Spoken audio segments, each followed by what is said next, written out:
ये सरप्राइजिंग है? क्यों इतना मतलब कम वोटों का अंतर है? क्योंकि अभी अब जब मेघालय की तरफ जा रहे हैं तो हमें थोड़ी हिचक हो रही है। खबर ये जरूर है कि वहां से कौन जीत रहा है ये पक्की है, लेकिन यहां पर थोड़ा सरप्राइजिंग कुछ लगता है। देखिए, जो वोटर बेस है वो तो वही है। तो तीन पार्टीज के बीच में अभी वो डिवाइड हो गया है। पहले था कांग्रेस और एनपीपी, अब ये तीन पार्टीज में डिवाइड हो गया है, कांग्रेस, एनपीपी और टीएमसी। तो इसीलिए वोटर्स के जो इस बार की वोटिंग पैटर्न है वो थोड़ा अलग है। इसीलिए पहले जो मार्जिन्स आपको दिखाई पड़ते थे कि 2000 3000 के मार्जिन्स, वो अभी जा जाके कहीं 400 500 के मार्जिन्स हो गया है, क्योंकि वोट डिवीजन हो गया वहाँ पे। तो इसीलिए मार्जिन्स बहुत कम हो चुके हैं।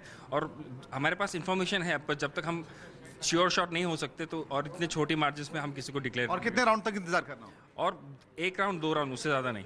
अभी तो 5th राउंड तक हम पहुंचे हैं, 6-7 राउंड्स होंगे, उससे ज़्यादा तब तक। और एक राउंड के बाद शायद वो मार्जिन हमें क्लियरली पता चल जाए। मार्जिन पता चलेगा अमन, और ये बिल्कुल क्लियर हो जाएगा कि आखिर किसकी जीत हो रही है। लेकिन सबसे पहले जो सटीक फिगर के साथ हम आ रहे हैं, थोड़ी रफ्तार कम है लेकिन जो सटीक फिगर है वो हम जरूर बता रहे हैं। अमन, मनोज यादव भारतीय जनता पार्टी के नेता इस वक्त हमारे साथ जुड़ चुके हैं। मनोज जी, त्रिपुरा तो हो गया क्लियर, 32 सीटों के साथ सरकार रिपीट कर रहे हैं आप? जी देखिए अमन जी, निश्चित रूप से भारतीय जनता पार्टी माननीय नरेंद्र मोदी जी के द्वारा नॉर्थ ईस्ट के प्रति जो संवेदनशील नीति और दूरदर्शितापूर्ण जो नीति अपनाई गई थी, उसी का परिणाम है कि आज हम लोग त्रिपुरा में भी रिपीट कर रहे हैं और नागालैंड में भी रिपीट कर रहे हैं और मेघालय का भी अंतिम परिणाम आने दीजिए, स्पष्ट स्थिति हो जाएगी।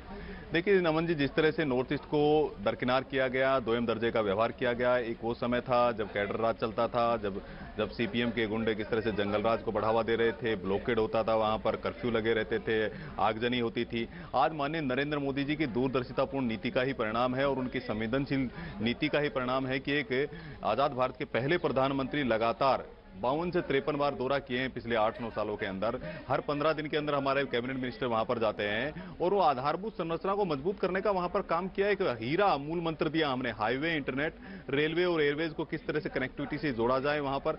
और आज डबल इंजन की सरकार ने जिस तरह से काम किया है, जनता जनार्दन ने हमें आशीर्वाद दिया है, उसी का परिणाम है कि लगातार हमें जीत मिली है। और जहां जहां भारतीय जनता पार्टी की एक बार सरकार बनती है तो वहां की जनता जनार्दन जरूर निश्चित रूप से हमें दोबारा भी आशीर्वाद देती है, क्योंकि आपने देखा कि लगातार हम मणिपुर में भी दोबारा रिपीट हुए, गोवा में रिपीट हुए, उत्तर प्रदेश हो, उत्तराखंड और गुजरात का तो आपके सामने एग्जाम्पल है।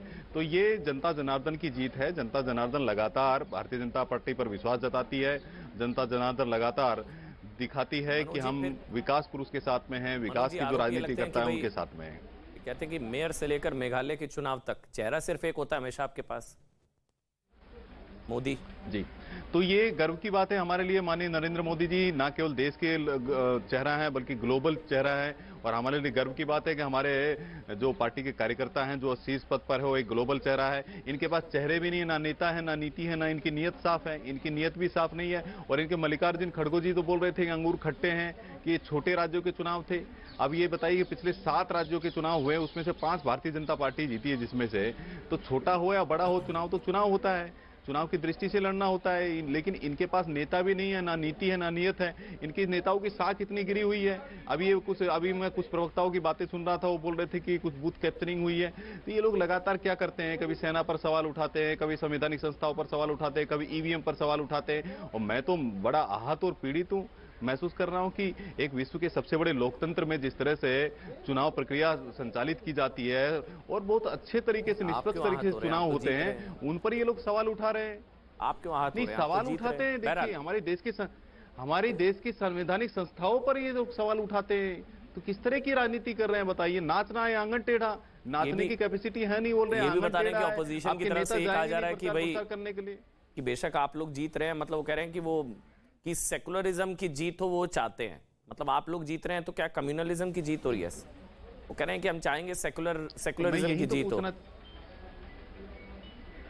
ये कौन से सेकुलरिज्म की बात करते हैं मुझे बताइए अमन जी, किस सेकुलरिज्म की बात कर रहे हैं और किस कम्युनलिज्म की बात कर रहे हैं? ये इनका सेकुलरिज्म ये है कि ये देश, ये जो कांग्रेस पार्टी है मुसलमानों की पार्टी है, ये सेकुलरिज्म ही इनका।